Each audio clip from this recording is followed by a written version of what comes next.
Hi, Rotem. Thank you so much for agreeing to do this recording of just a demonstration of how to integrate EMDR and Sandtray. And we're specifically going to demonstrate how we could do elements of phase two. So thank you. It's my pleasure, Jackie. Good to be with you. And for those of you watching, Rotem isn't familiar with the online sand tray. So we wanted it to be really organic and really show what it was like with our clients that maybe are experiencing it for the first time. So, of course, Rotem and I are in different places in the world. So this is a virtual demonstration as well. All right. So, Rhoda, what I'm going to do is I'm going to put a link to the online sandtray.com from Dr. Karen Freed at the Oaklander Institute, which is an amazing app that it's actually a website that we can use for our Sandtray application to integrate with the EMDR. So, do you see that in the chat right now? Yeah, I opened it, but I'm wondering if do you want to share your screen or because I think what our viewers are going to see is Zoom. Yeah. So do you want me to share my Yep. screen or do you want to share your screen or how's it gonna Let go? me have you share your screen. And this is the way, preferably, I would do it with clients is have them share their screen. But with some Yeah, clients, if they're on the iPad or something, I would need, or they can't navigate through it, I would share mine. So let's see if I let me have can you share share yours. my You should screen. have that capacity. Yep. Okay. Do you see my screen? Yes. Mm-hmm. There we go. We got it. Okay, so we're just going to just take a little tour through the online sandtray.com, just as if we were in the office in a room that has a sand tray that we could touch. We're going to consider these little images right there on the left as symbols, metaphorical symbols. In person, we call them miniatures. Online, you could call them little images or models. So just kind of scroll through and look at your own pace. There's 7 pages of it. Oh wow.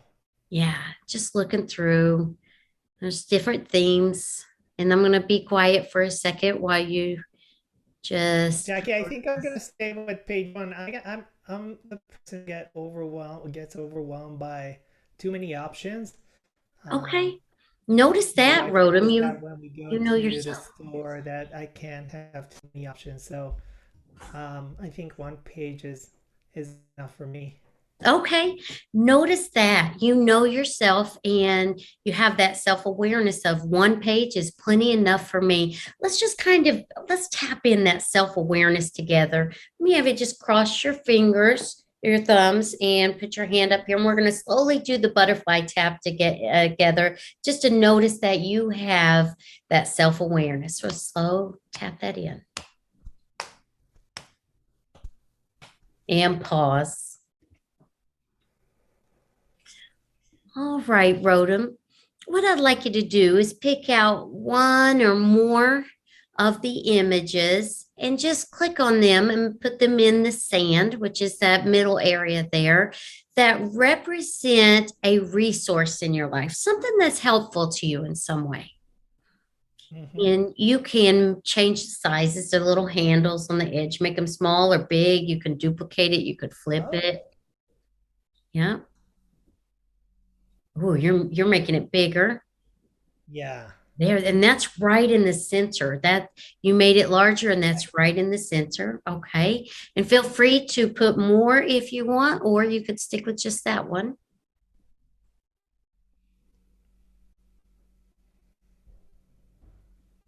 I think for now I'll stick with that one. Okay. All right. Okay. So, Rodem, when you or tell me about what you picked there. Describe it to me.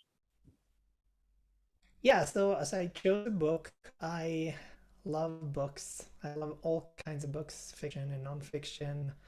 Um, and I think that books, give us access to so much information to different worlds, to wisdom of other people.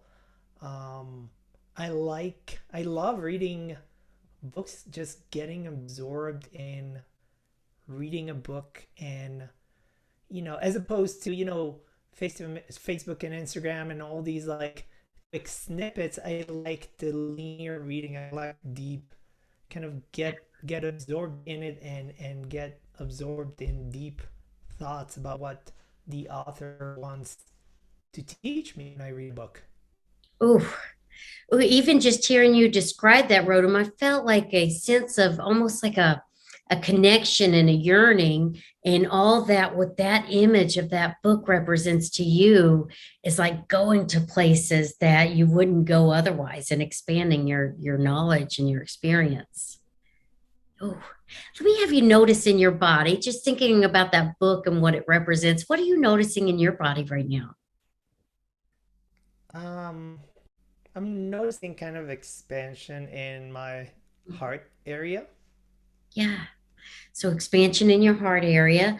All right. So we're going to use a butterfly tap and real slow and short. Just tap in the book and all it has to offer in that expansion in your heart area. Nice, slow and short.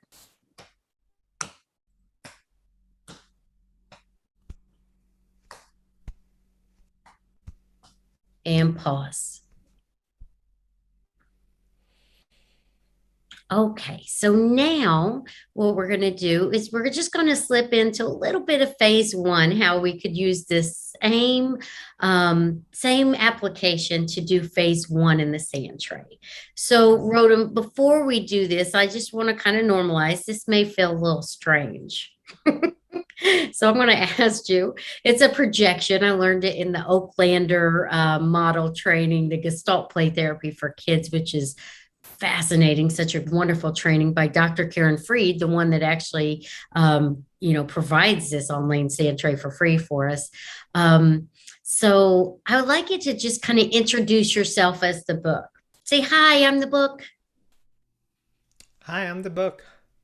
Hey, book, how is it to be you? Um, it's great. It's um since there's no actual title on me, Mm. I can be any book, and that's pretty much limitless. Whoa, Rodham, I just like felt that. Did you notice anything in your body when you said limitless? I felt like a Um, whoosh of, Again, just that expansion in my heart area. ooh, let's just tap that in real slow, that expansion. Just think of the word limitless. Okay, and pause. Now, book, are there any other words or phrases to describe you, book? Mm, I'm thinking about the word knowledge, Mm, imagination. yes. Mm, that's these are the two that came kind of organically.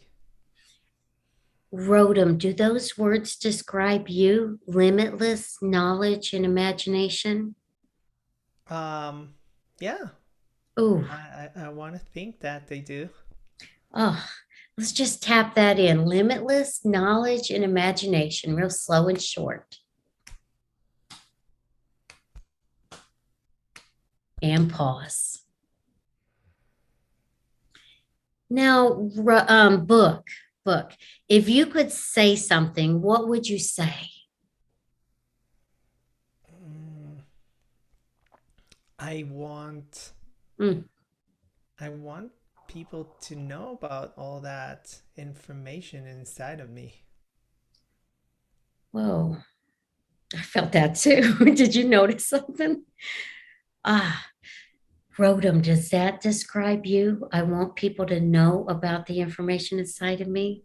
Yeah, yeah. I think now more than ever. Yeah, so yes.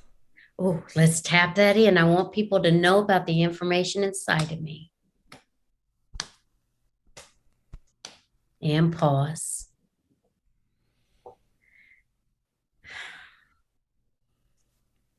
Now, book, if you could ask for anything that you want or need, what would you ask for?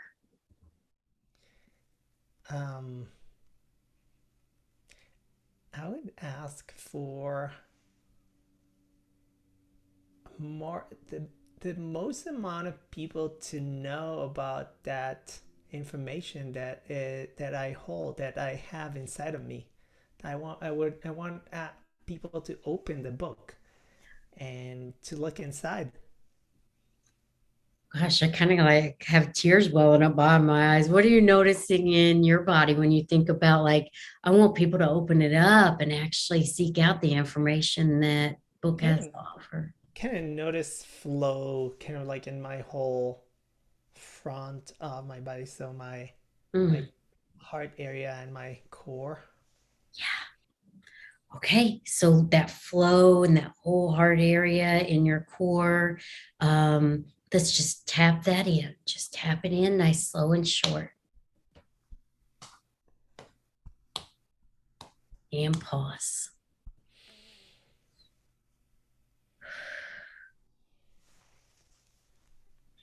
Hey, book. Um, if you could think about something that just you're really good at, what's something that you're really good at? I'm really good at simplifying things, of taking complicated ideas and writing them simply, Mm, expressing things in a way that people understand. That's why I want people to open me. Rotem, does that describe you? I hope so. I think so. Yes. Let's tap that in. I'm really good at simplifying things to help people out. And pause. Now, book, what's something that you struggle with? Mm, I struggle with too much information. That's Mm, why I like, you know, that that information inside of me, um, that is accessible, but I struggle with more kind of modern day media and information. Um, I think I think that book represents, because it looks kind of like an old school book, so I like that picture, because it's kind of like an old school. So I struggle with the more, modern day way that people communicate, like, social media and stuff like that. ooh, ooh, I felt a little heaviness there. Rotem, does that describe you too? Oh yeah, Yeah. Yeah, you notice that.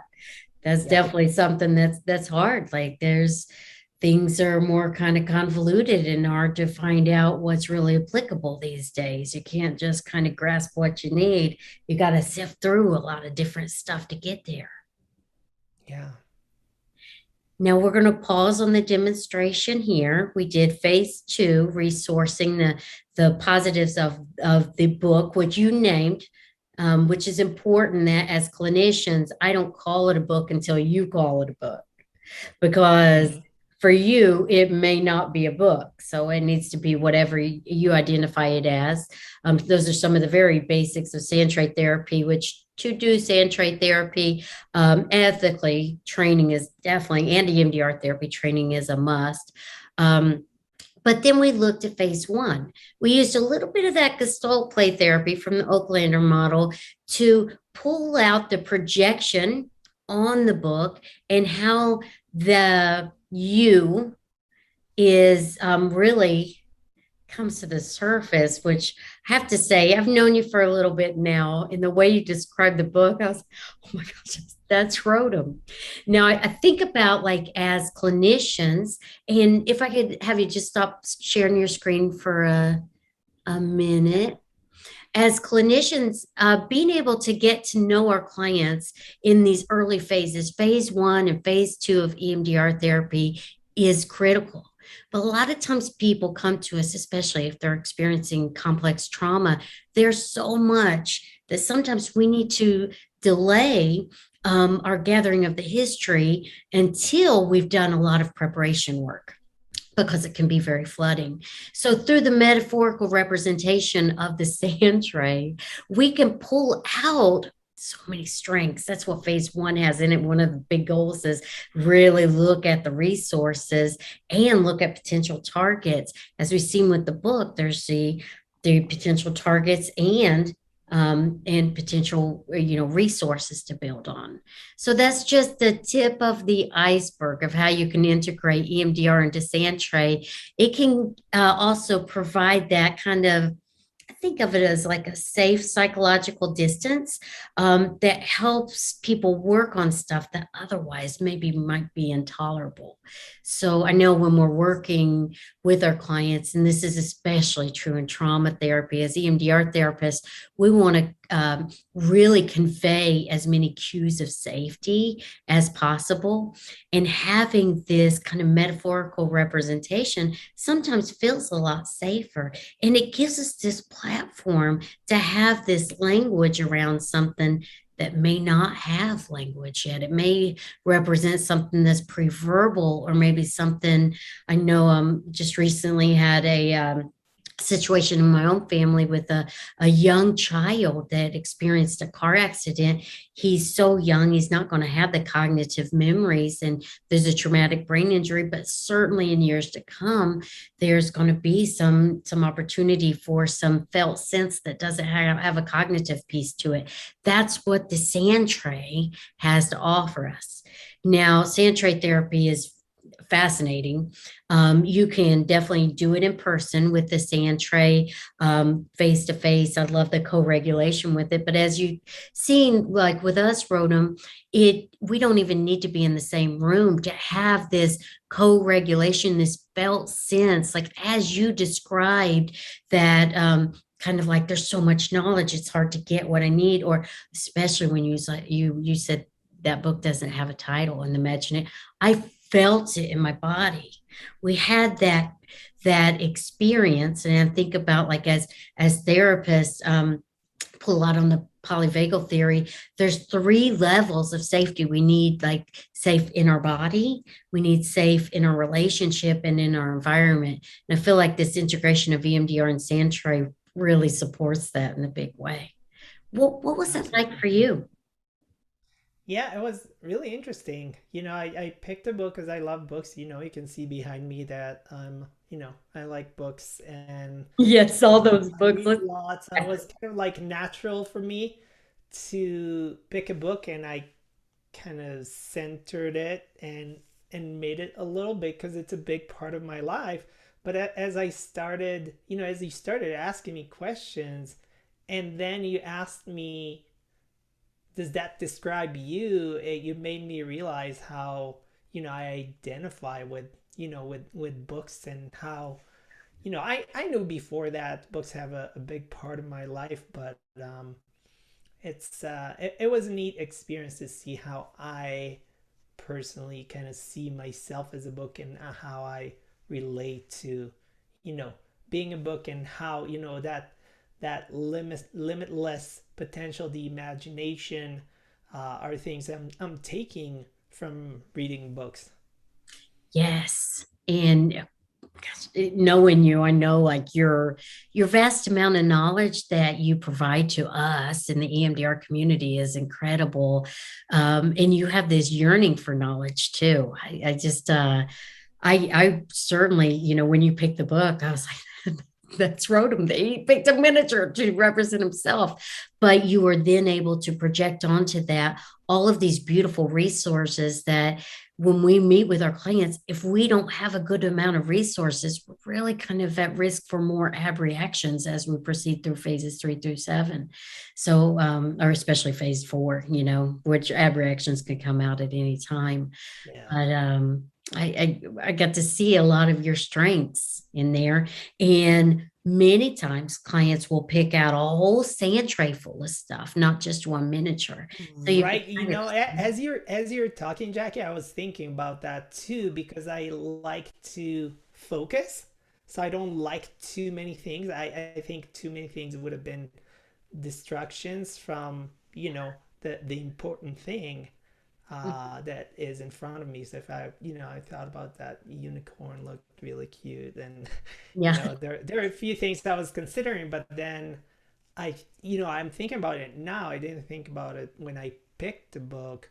That I like to focus, so I like to kind of be on task and be on target.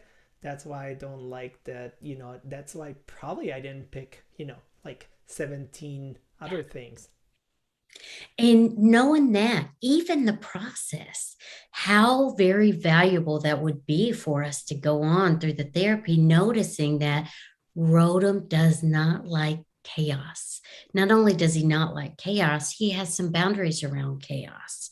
So I could be very mindful in as we go through the 8 phases to really honor and respect that, but notice that as maybe that's an adaptation of something that required that boundary that happened in your life.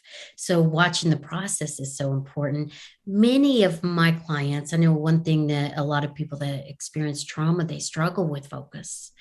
And it is not uncommon to see miniature on top of miniature. I've even seen in person where like half of the shelves of miniatures are right in there. And it's really like that external image.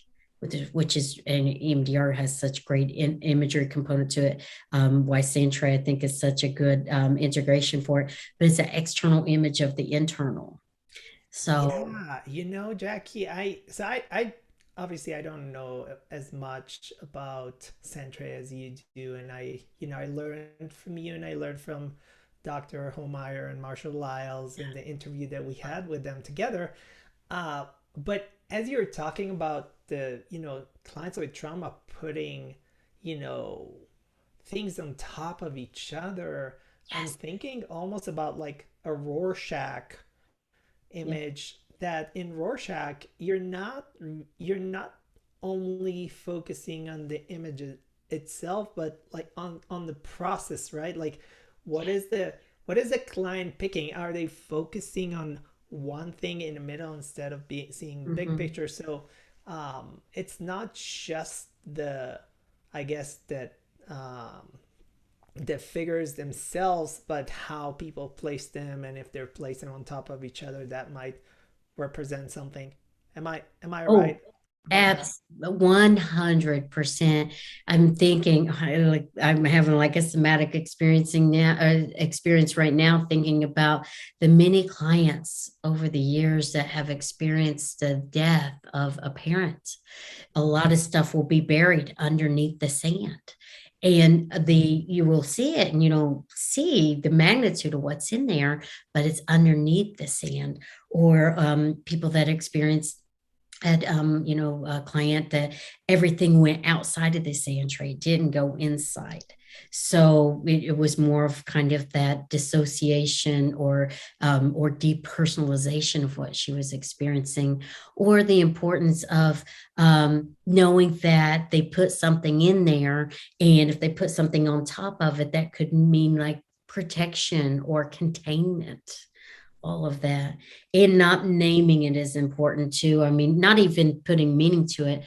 I look at bones, like if I were to put bones into my sand tray, like a skeleton, it may represent death because that's the association that I have with a skeleton. But I remember years ago, a client put in a skeleton. I was like, tell me about this part right here. Just kind of cover our hand. We never touch it until we're invited to touch it, if at all, because it's very, very a respectful experience. But she's like, that reminds me of my strength, how I have bones and I can stand up when things get hard. And I was like, whoa, notice that. So yeah, the process of it and having her being able to stand that up, or even on this virtual world, looking at, did they make it bigger? Did they make it smaller? And when we move into the phase 4, especially phase 4, as we're desensitizing, moving towards phase 5 and really coming to that lower sud, we want to make sure that we allow for the adaptive shift. We allow for the changes to happen in the sand tray. And that process, like you said, make sure, looking at the process, making sure that they know, hey, they can change it, they can make it smaller, they can delete it, they can add something else. They can make 2, 3, 4 of them. All kinds of stuff can happen in there. The process is probably the most important, or an important part of it for sure. Yeah. Well, Rhoda, thank you so much. I appreciate this. And I love doing stuff with you. This is great. Yeah, pleasure to be with you, Jackie. Hey, Anytime. hey, before we hop off of this, I want to make sure that people know where to find your many resources, which is incredible. Can you just name, for those who may just be listening, of course, it'll be in a link underneath this video, to where you can just click on it, but name your website, where people can go to find out more about you and what you have to offer? Yeah, so the art and science of EMDR, you can just Google the art and science of EMDR. And I've had a lot of interviews with EMDR clinicians, um, trainers, authors, people that have something interesting to offer. Like what we did now, that integration. I love integration of, the EMDR model with other models. So IFS, sensory motor psychotherapy, Sandtray. If people are interested in EMDR and how to get better as an EMDR therapist, that's my obsession. So the art and science of EMDR. Yes. Okay. Yeah, you say integration of IFS with EMDR. Carmen Jimenez Pride, she does it with kids. IFS and EMDR with play therapy. It's incredible.